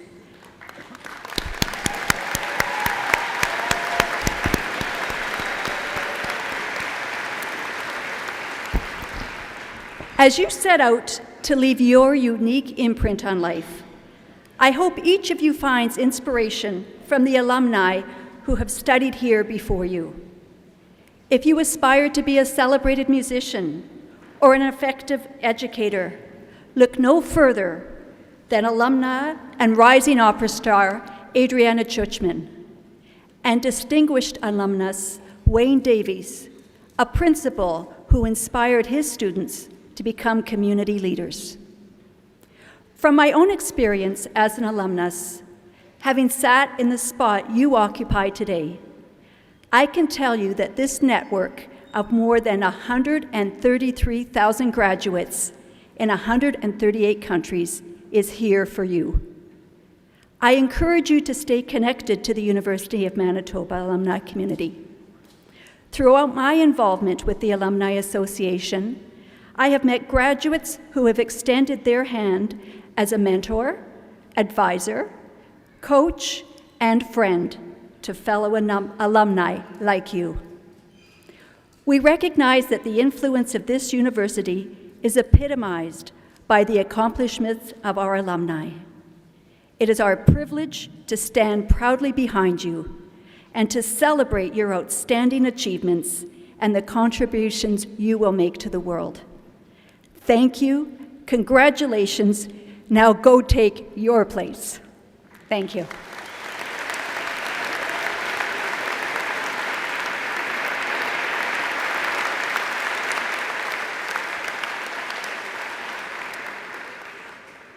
This brings our proceedings to an end, so I would ask members of the audience, please stay in your seats until the academic procession has left the room, and then please join us for a reception back in the area where the students were gowned. I now declare convocation to be in recess.